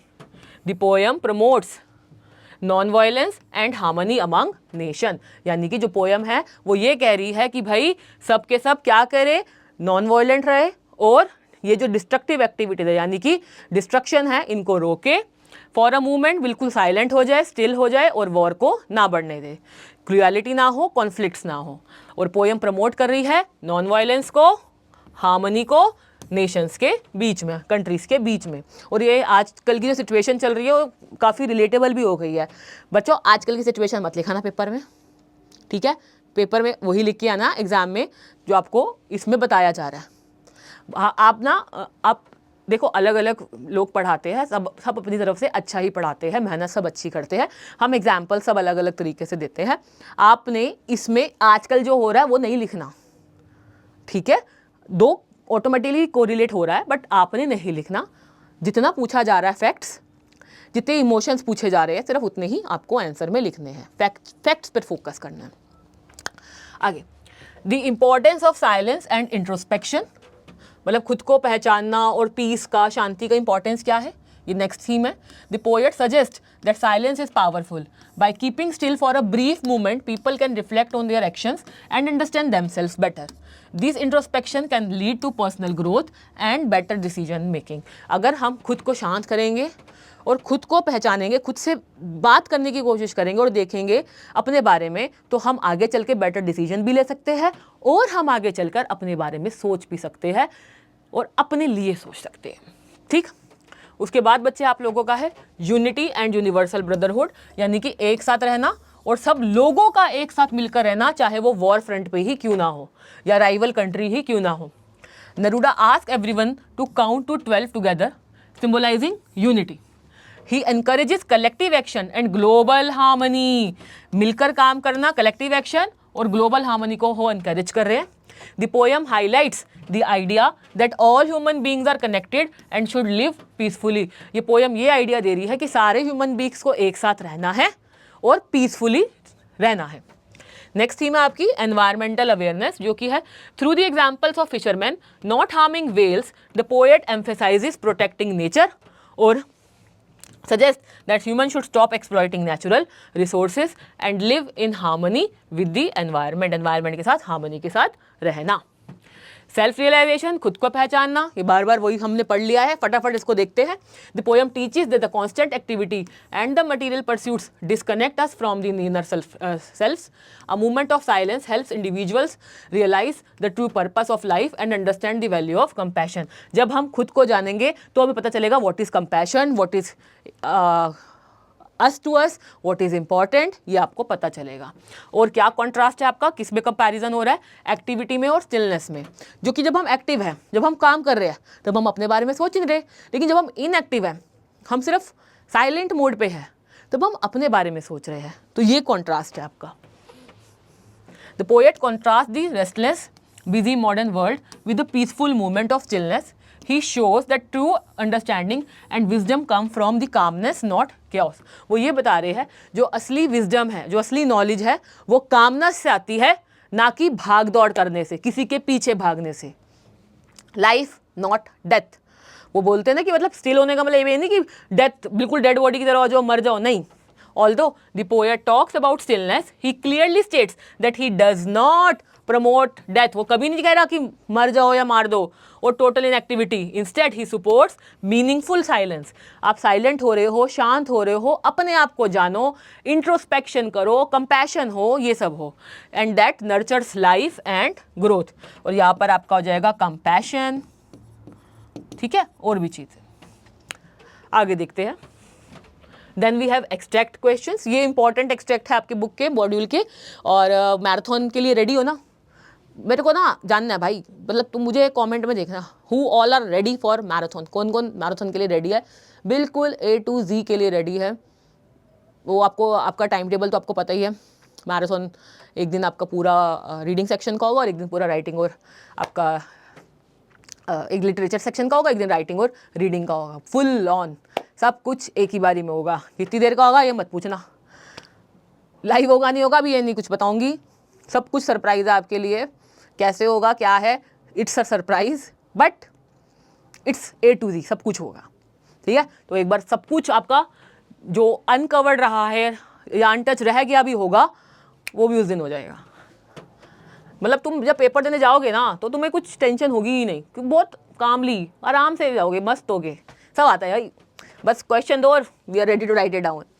चलो extract first देखते हैं। मैंने कहा ना इसे मैं पूरे नहीं ले रही, ओनली इंपॉर्टेंट, क्योंकि एग्जाम के पास तो हमने सब कुछ करना ही है और ज़्यादा। Now we will count to 12 and we will all keep still. यहाँ पर अब हम 12 तक काउंट करेंगे और हम सब स्टिल हो जाएंगे। अब ये काउंट टू 12 मतलब घड़ी के 12 बज के भी टाइम घटे 12 काउंट करने को, इसमें बहुत सारी आप चीज़ों को इसके साथ कंपेयर कर सकते हैं। What does the counting to 12 signifies. Counting to 12 क्या सिग्निफाइज कर रहा है कि भाई सब उस टाइम क्या हो जाएंगे, एकदम कंप्लीटली साइलेंट हो जाएंगे, कुछ भी कोई एक्टिविटी नहीं होगी, बिल्कुल यूनिटी के साथ सब एक साथ, कोई कुछ नहीं करेगा। Counting to 12 symbolises completeness, unity और कलेक्टिव पॉज फॉर रिफ्लेक्शन। अब रिफ्लेक्शन यानी कि खुद को जानने के लिए। What is the poet asking people to do. Poet लोगों को क्या कह रहा है करने के लिए, लोगों को वो कह रहा है कि भाई थोड़ी देर के लिए, एक मोमेंट के लिए सबके सब शांत होके खड़े हो जाए, मतलब शांत हो जाए, बेसिकली कोई एक्टिविटी ना हो। The poet asks everybody to stop a moment, remain silent and reflect. अपनी रिफ्लेक्शन देखो, अंदर इनर रिफ्लेक्शन जानिए, खुद को इंट्रोस्पेक्ट करिए। Does keeping still means inactivity और डेथ। नहीं ना, no it does not mean inactivity और death, it is temporary pause और इंट्रोस्पेक्शन। इसके बाद आता है next. Fisherman in the cold sea would not harm whales and the man gathering salt would look at his hurt hands. तो यहाँ पर आता है आप लोगों का, जो फिशरमैन है वो कोल्ड सी में नहीं देखेंगे, वेल्स को वो हार्म नहीं करेंगे, और जो मैन है जो सॉल्ट कलेक्ट कर रहे हैं वो थोड़ी देर के लिए रुकेंगे और अपने जो उनके हाथ जख्मी हाथ है उनको देखेंगे, ठीक है। इसको तुम ना बच्चे लिख लो, इम्पॉर्टेंट। वैसे पीछे वाला भी है इंपॉर्टेंट, मैंने बोला है ना, मैं आपको जो भी फिलहाल एक्सट्रैक्ट करा रही हूँ वो इंपॉर्टेंट है। और सारे एक्सट्रैक्ट की समरी, वो समरी जो आप अपने एग्जामिनेशन लैंग्वेज में लिख सकते हो, सिंपल लैंग्वेज में है जो आप एग्जामिनेशन में लिख सकते हो, सारी पोइट्रीज की वो समरी आपके पास वहाँ पर अवेलेबल है, आपके PDF में अवेलेबल है। तो आपको PDF भी आपको DC लाइन ऐप पे आपको ये PPT मिल जाएगी, अवेलेबल हो जाएगी, ठीक है। तो कर लेना, ये मत सोचो कि एक्सट्रैक्ट की एक एक लाइन या कुछ, ऑब्वियसली एक्सट्रैक्ट की मीनिंग आपको ऑटोमेटिकली उस पूरी समरी में सारा की सारी लाइन्स का प्रॉपर मीनिंग है। ऐसे भी हम जो इंपॉर्टेंट है वो कर भी रहे हैं। What would be the fisherman stop doing. Fisherman क्या रोक देंगे करना, वो वेल्स को हार्म करना रोक देंगे। देखिए, the fisherman would stop harming whales. चलो जी, what realization does the salt gatherer के पास क्या रियलाइजेशन होता है भाई कि भाई क्या होता है, salt gatherer would look at his hurt hand. तो देखे यहाँ पर वो अपने पेन को महसूस करेंगे। This salt gatherer become aware of the pain caused by his labour. What lesson does the extract teach? ये जो एक्सट्रैक्ट है वो क्या लेसन दे रहा है हमें? The extract teaches compassion, awareness and carefulness, हमें ये बता रहा है इन are actions towards nature and others. तो हमारा जो नेचर की तरफ, हमारा अपने लिए और दूसरों के लिए जो एक्शन है वो हम पहचानेंगे, जानेंगे, वो हमें इस पैराग्राफ में बताया जा रहा है। ठीक है, नेक्स्ट है आप लोगों का, perhaps the earth can teach us as when everything seems dead and later proves to be alive. Earth हमें क्या टीच कर रहा है? अर्थ में क्या है? पेशेंस है, कामनेस है, ये सब कुछ। What can earth teach us according to the poet? The earth can teach patience, calmness and the value of introspection, यानी कि महसूस करना। What does the everything seems dead imply? यहाँ पर ये एवरीथिंग सीम्स डेड इम्प्लाइज का मतलब है बच्चे, when everything seems dead, inactive, और बाद में सब अलाइव लगेगा उससे। इट इम्प्लाइज दैट लाइफ में appear inactive but it continues beneath the surface. हमें ऐसा लगता है कि अर्थ के बाहर कुछ भी नहीं है, लाइफ कुछ भी नहीं है, बट जैसे सरफेस पर उसके सब कुछ काम चल रहा होता है, सब कुछ हो रहा है। सिमिलरली इंसान भी अगर उस टाइम इनएक्टिव है, बट इन रियलिटी जब वो अपने बारे में सोचेगा तो वो और ज़्यादा अच्छे से अपने बारे में सोच सकता है। How does this relate to the theme of poem? ये पोयम की थीम से कैसे रिलेट कर रही है? बेसिकली जो पोएट है वो ये कह रहा है कि silence and stillness are not lifeless, they are necessary, वो ज़रूरी है फॉर ग्रोइंग एंड अंडरस्टैंडिंग। आप चुप रहिए, साइलेंट रहिए, अगर आपको आगे बढ़ना है, आपकी ग्रोथ चाहिए, तो आप थोड़ी देर एक बार शांत होकर, चुप होकर देखोगे तो आपको पता चलेगा कि आपकी ग्रोथ हो रही है और कितनी हो रही है। ठीक है, इसके बाद आपका नेक्स्ट है, लेट अस नॉट स्पीक और राइट और think of our self for one moment but let us all be silent and cross the empty streets together. हमें पूरी तरीके से कुछ नहीं काम करना, शांत रहना है, बस बिल्कुल नहीं बोलना, ना लिखना है, कुछ नहीं करना। एक मोमेंट के लिए वो जो जैसी 12 काउंट हो, चुप रहो, but let us B silent, बस शांत हो जाओ। और empty and cross the empty streets together, और सब एक साथ, ये जो साइलेंस है ना, वो जो साइलेंस की जब हम अपने बारे में सोच रहे होंगे उसको इमेजिन करें, उसको हम जाने। तो देखें, what is the poet asking people to, ओ भाई, What is the people poet asking people to avoid? Poet क्या कह रहा है लोगों को अवॉइड करने को? द पोएट आस्क पीपल कि भाई थोड़ी देर के लिए ना बोलो, ना लिखो, ना कुछ करो, कुछ नहीं करना, सिर्फ और सिर्फ शांत हो जाओ उस मोमेंट के लिए। The poet ask people to avoid speaking, writing, selfish thinking for a moment. What is meant by cross the empty streets together? यानी कि एक साथ सब शांत हो जाओ। It means experience silence collectively, एक साथ सब साइलेंस को साइलेंस पे आ जाए, and act as one with other, और एक दूसरे के साथ एक होकर एक्ट करे। How does the contribute to the idea of unity? It promotes unity, global harmony and shared movements of reflection. ये आपकी तीनों इसमें आती है। ठीक है, ये आप लोगों का इंपॉर्टेंट है और इसको अच्छे से कर लेना। So even now we are done with our next this poem. चलो अब आगे बढ़ते हैं अपनी अगली पोयम के लिए। ठीक है, चलो स्टार्ट करते हैं। हाँ जी बच्चों, अब हम नेक्स्ट अपनी पोयम स्टार्ट करते हैं जिसका नाम है अ थिंग ऑफ ब्यूटी। चलो, ब्यूटी, खूबसूरती, एवरीबडी रन्स बिहाइंड इट, हर किसी को खूबसूरती अच्छी लगती है। बीइंग ब्यूटीफुल, बीइंग हैंडसम, सबको पसंद है। कौन नहीं चाहता कि वो हैंडसम लगे या खूबसूरत दिखे या कुछ। अ थिंग ऑफ ब्यूटी, ब्यूटी की कुछ, ब्यूटी को यानी कि कहीं ना कहीं डिफाइन किया जा रहा है यहाँ पर। क्या इस ब्यूटी को किसी पर्सन से डिफाइन किया जा रहा है या फिर इस ब्यूटी को किसी चीज़ से डिफाइन किया जा रहा है, किसी थिंग से? अब यहाँ पर्सन होता तो यहाँ पे मेंशन्ड होता, तो कहीं ना कहीं खूबसूरती को एक थिंग से कहीं तो नहीं डिफाइन किया जा रहा। अ थिंग ऑफ ब्यूटी, अरे चलो देखते हैं क्या कहना चाहते हैं पोएट इस पोएम में, ठीक है। शायद पोएट के बारे में जानते हुए भी हमें समझ आ जाए क्या कहना चाह रहे हैं। तो इसके जो पोएट है वो है हमारे जॉन कीट्स। तो तुम लोगों को अभी तक 3 पोएट्स के नेम्स अच्छे से लर्न हो गए, मैं रिपीट नहीं कर रही, तुम अपने आप कमेंट में आप तीनों पोएट्स के नाम लिख दोगे। कौन कौन से, पहले वाले पोएम की आपकी जो थी माई मदर एट 66, फिर आपको कीपिंग क्वाइट, और थर्ड वन ये आपकी जो की है अ थिंग ऑफ ब्यूटी। तीनों के आपने बार बार मैंने कोशिश की है, बार बार मैं पोएटिस के नेम ले रही थी सो दैट आप उसको मेंशन करो, याद रखो, और अब कमेंट में तुम लिख देना। लिखोगे ना मुझे बड़ा अच्छा लगेगा यार, हाँ बच्चे को याद हो गए नेम्स। अगर क्वेश्चन आया, एक्सट्रैक्ट आया, कुछ भी आया, बच्चा मेरा कर देगा, ठीक है। तो चलो, John Keats was an English romantic poet, जो बॉर्न किया था जिन्होंने 31 अक्टूबर 1975 को लंदन में ये पैदा हुए थे। He is one of the most celebrated poets of romantic era, known for his sensuous imagery and deep appreciation of beauty and nature. तो मतलब ये बेसिकली नेचर के बारे में और बहुत ही मतलब अच्छी स्टोरी जो लोग जिसे को रिलेट करते थे वो स्टोरीज लिखते थे, पोएम्स लिखते थे बेसिकली।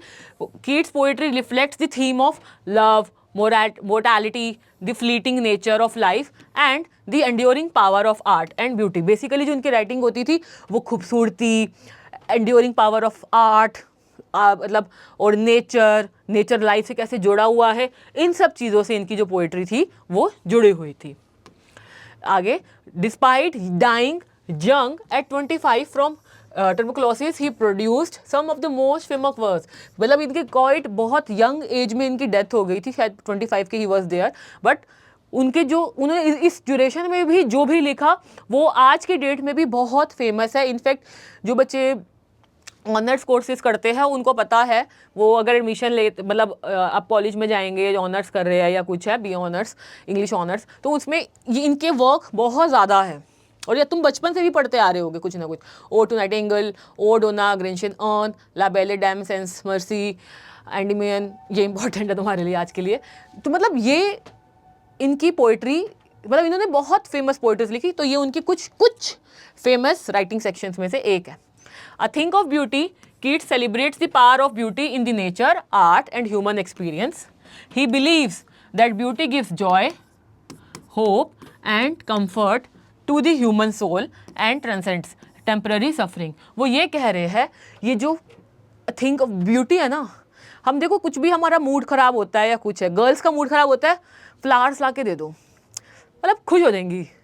बॉयज़ का मूड ख़राब होता है तो भाई क्रिकेट लगा दो या गेम खेलने बैठ जाएंगे या कुछ, मतलब कुछ भी ऐसी चीज़ जो उनको खुश कर रही है। तो यहाँ पर पोएट यही बताने की कोशिश कर रहे हैं कि जो ब्यूटी है ना, ज़रूरी नहीं होता कि हम सिर्फ खूबसूरत चीज़ों को देखकर, किसी खूबसूरत लड़का या लड़की को देखकर हो रहा है। खूबसूरती ना हैप्पीनेस में, आप होप में, कंफर्ट, मतलब आपको खूबसूरती हर एक चीज़ में मिल सकती है अगर आप उसमें देखने की कोशिश करो। हम लोग हिल स्टेशंस की तरफ भागते हैं, वेकेशन होती है, पापा चलो ना हिल स्टेशन लेके चलो। हम वहाँ पर जब अपने कॉटेज में होते हैं या होटल के रूम से बाहर देखते हैं तो हमें ना माउंटेन्स बड़ी अच्छी लगती है, और वहाँ पर हम बाहर देख रहे होते हैं, हम खो जाते हैं उन माउंटेन्स में, हमें बहुत प्लीजेंट लगता है। क्यों? वो एक जो खुशी मिलती है, that is a thing of beauty. यही है कि खुशियाँ ज़रूरी नहीं होती कि हमें बढ़िया फ़ोन लेकर या कार लेकर, मटेरियलिस्टिक चीज़ें लेकर मिलेगी। खुशी अगर आप ढूंढने बैठोगे ना तो आपके आसपास जो चीज़ें हैं आपको वहीं से ही खूबसूरती मिलने लगेगी, और आपके अंदर जो अगर कुछ गम है या कुछ है वो हट जाएगा, आपको उसी में ही खुशी मिलेगी।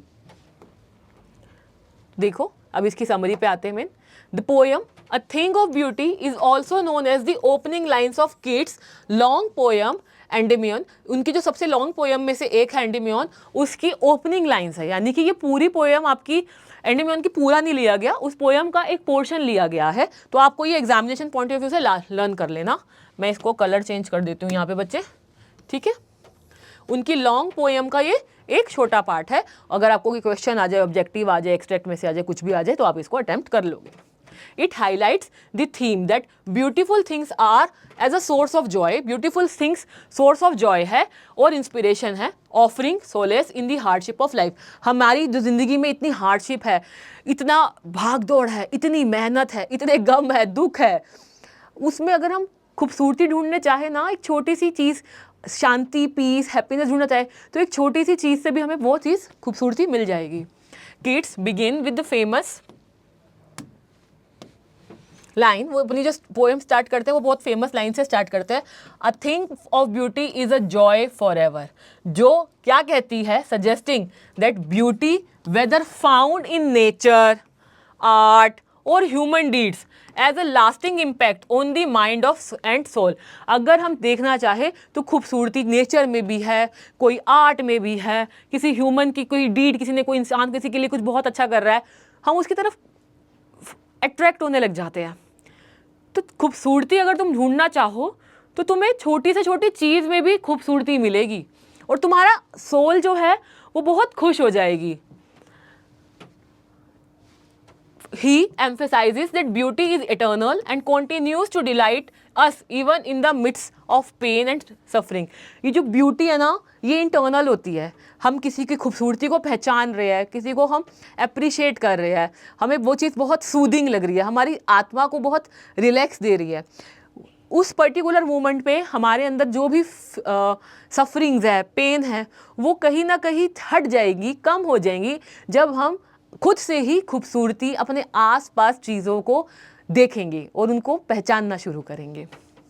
The poet describes how beautiful things provide comfort and hope. कैसे खूबसूरत चीज़ें comfort देती है और hope देती है। Flowers, trees, sunshine, river, birds and other elements of nature bring delight and peace. कभी कभी इवनिंग में देखते हो ना, एक साथ एक पूरा हर्ड, एक पूरा फ्लॉक्स ऑफ बर्ड्स ग्रुप जा रहा होता है, हम उनको देख रहे होते हैं, फिर हम कहते हैं अरे कहाँ से आ रहे होंगे, कहाँ जा रहे होंगे, कितनी दूर अभी इन्होंने ट्रैवल करना होगा, बट वो इतना अच्छा लगता है इवनिंग के टाइम। आप देखो, ऊपर देखो तो जो आपका स्काई का कलर होता है ना, वो बहुत अलग हो रहा होता है, काफ़ी अच्छा लगता है ना। तो यही बताया जा रहा है कि जब हम इन सब चीज़ों को देखते हैं ना, तो उसमें खुशी सी मिलने लग जाती है, और हम ना, जो हम दुख होता है या पेन भी होता है ना, तो कहीं ना कहीं खोने से लग जाती है। They counter balance life challenges, struggles and sorrows. Keats refers to a beautiful landscapes, gardens and streams, showing how nature's charm uplifts the human spirit. वो ये बता रहे हैं, वो कंपैरिजन कर रहे हैं ब्यूटीफुल लैंडस्केप से, गार्डन से, नहरों से, और ये बता रहे हैं कि नेचर का चार्म कितनी जल्दी ह्यूमन की जो स्पिरिट है उसको चीयर अप कर देता है। हमें बड़ा अच्छा लगता है जब हम इन सब चीज़ों को देखते हैं। Keats also extend the concept of beauty. वो इंस्टेड आगे बोलते हैं कि जो beauty to human deeds and art, noting that virtuous actions and poetic creations can inspire joy and moral goodness. वो ये कह रहे हैं कि भाई खूबसूरती को देखो, इनफैक्ट पोएम्स है या आप ये सब चीज़ें देखेंगे, पढ़ेंगे, तो आपको ऑटोमेटिकली उनसे बहुत अच्छा फीलिंग आने लगेगा। अगर आप इनको ढंग से पढ़ो, आप इमोशंस में संक कर जाओगे। फॉर एग्जाम्पल, अगर आपने पढ़ी थी जैसे अभी माई मदर एट 66, वो एक इमोशनल पोएम थी और कहीं ना कहीं हम उस इमोशंस को हमने फील किया। तो पोइट्री भी ये कह रही है, अगर तुम इस तरीके की पोइट्री को पढ़ोगे नेचर से रिलेटेड, तो तुम उसको जब फील करने लगोगे तो पोइट्री तक तुम्हें अ थिंक ऑफ ब्यूटी लगेगी, तुम्हारे जॉय प्रोवाइड करेगी। He explains that these things give a sense of calm and help maintain faith in life's higher values. The poem concludes by reinforcing that beauty is a perpetual source. वो ये कह रहे हैं कि भाई जो beauty है वो perpetual है। perpetual यानी कि ongoing है, ये कभी ख़त्म नहीं होगी। source of joy and hope. It teaches that appreciating beauty, whether in nature or human creativity, enriches life and provides lasting happiness and emotional strength. यानी कि अगर हम appreciate करेंगे ब्यूटी को, चाहे वो थोड़ी छोटी ही क्यों ना हो, चाहे वो नेचर की हो, चाहे किसी इंसान ने कुछ किया हो और बहुत ऐसा अच्छा हो जो इन्फ्लुएंशियल हो, तो वो कहीं ना कहीं सोल को भी हेल्प करता है और सोल को भी क्या करता है, खुश रखता है और इमोशनल स्ट्रेंथ देता है। इसके जो इंपॉर्टेंट बच्चे वर्ड मीनिंग है वो है आप लोगों के ब्यूटी। ब्यूटी का इंपॉर्टेंट मैं आपको बता दूँ, स्प्लेंडर, स्प्लेंडर देख लेंगे, मैग्निफिशेंट, ठीक है, bowers, a shady place under trees, rills, small streams और ब्रूक्स, ये इंपॉर्टेंट है। ये भी हमें बहुत खुशी देती है। रिल्स इंपॉर्टेंट है, ठीक है, ये लिख लेना। Then we have gleam, gleam means sunshine, solitude यानी कि state of being alone, nature's face, natural scenery, then virtuous deeds मतलब अच्छी चीज़ें करना, good moral noble actions, eternal यानी कि lasting for ever timeless, uplifts the spirit, improves mood and inspires hope. तो ये इंपॉर्टेंट वर्ड मीनिंग्स है जो आप अपने इसमें लिख सकते हो। चलो अब आते हैं मेन थीम पर। थीम्स इसकी जो है beauty as eternal joy. Eternal joy के लिए किसको देखो, किसको ढूंढो, ब्यूटी में देखिए। तो कैसे बता रहे हैं वो, Keats emphasizes that beautiful things provide lasting happiness, a thing of beauty is a joy for ever, beauty transcends time and continues to inspire delight. मतलब जो ब्यूटी है वो बढ़ती है, चलती रहती है और एक डिलाइट देती है, खुशी देती है अगर हम चीज़ें अपने आसपास ही ढूंढें। Nature and it's Splendor, the poem celebrates flowers, reverse, trees, sunshine and gardens. वो मतलब छोटी से छोटी इनफैक्ट रील्स मतलब स्ट्रीम, हर एक छोटी से छोटी चीज़ को जो पोएम है वो सेलिब्रेट कर रही है। वो कह रही भाई इसको एंजॉय करो, तुम इसको एंजॉय करोगे तो क्या होगा, तुम्हारे अंदर एक बहुत सूदिंग, तुम्हारे अंदर एक कामनेस और एक हैप्पीनेस आएगी। Nature is a source of comfort, peace and mental refreshment. उसके बाद है आपका beauty as solace in life struggle. कहीं ना कहीं हमारी ज़िंदगियों में बहुत ज़्यादा दुख है, हार्डशिप है, पेन है, और अगर हम इन सब चीज़ों में ही खुश रहेंगे ना, देखेंगे आसपास चीज़ों में हम खुशी ढूंढेंगे, तो जैसे हम कभी परेशान होते हैं और हम रोड साइड बच्चों को खेलते देखते हैं ना, तो बड़ा अच्छा सा फील होता है। तो वो क्या है, थिंक ऑफ ब्यूटी। हमें फिर अच्छा लगता है यार, क्यों हम परेशान हो रहे हैं, वो देखो कितना एंजॉय कर रहे हैं, लीव इट। तो कहीं ना कहीं हमारे माइंड में वो जो पेन होती है, जो हार्डशिप होती है ना, वो कम होनी शुरू हो जाती है। Life is full of hardships, sorrow and sufferings. Beauty provides hope and emotional relief, counter balance life's pain. ठीक, human virtue and art, acts of goodness and creative works also constitute beauty. They inspire, teach moral values and bring joy to society. ये repetitively वही चीज़ आ रही है, भले 4-5 बारी मैंने बता दी है क्योंकि थीम में है तो आपको पता हो। टाइमलेसनेस ऑफ ब्यूटी, टाइमलेसनेस यानी कि ब्यूटी का कोई टाइम नहीं है, वो उसके बियॉन्ड टाइम है।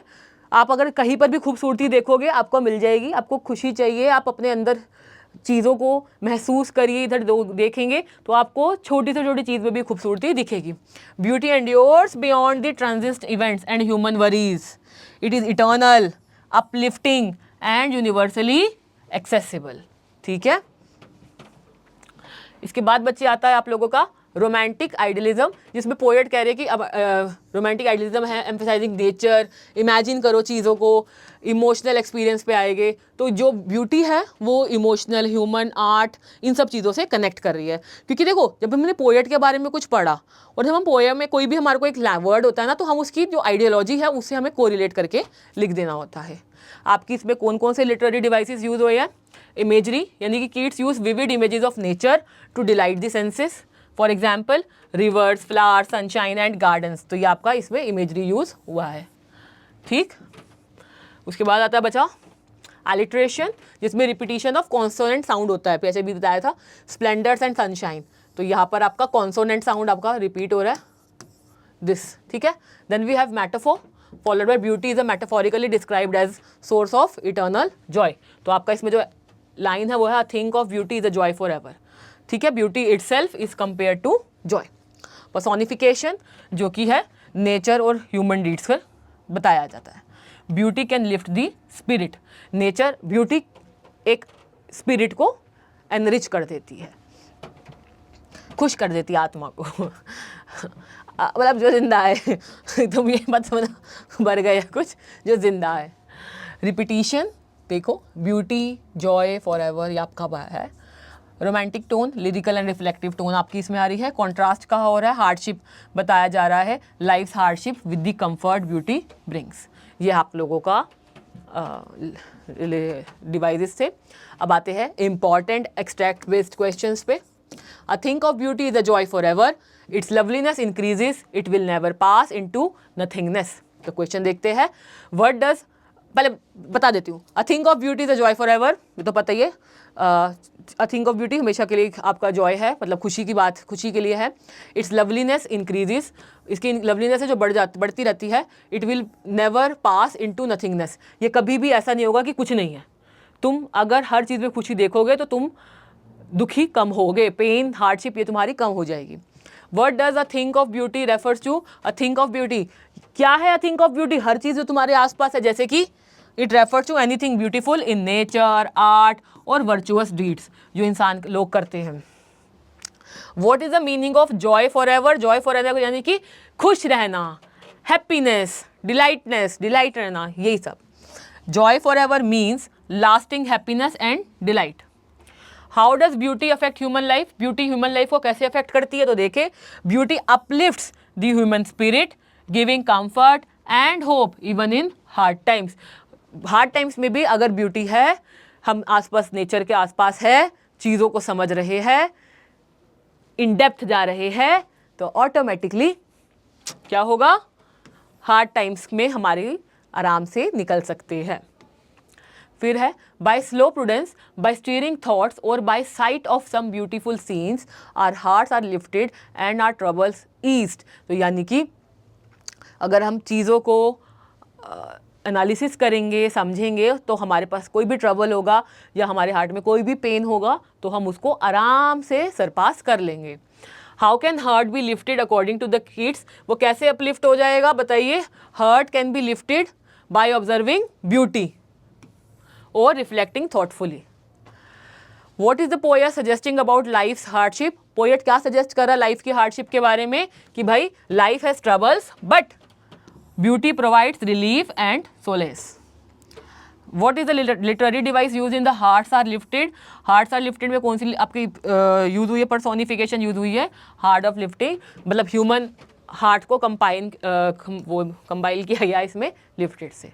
ठीक है, चलो नेक्स्ट। जब तक तुम पढ़ो मैं I let me have a sip of water.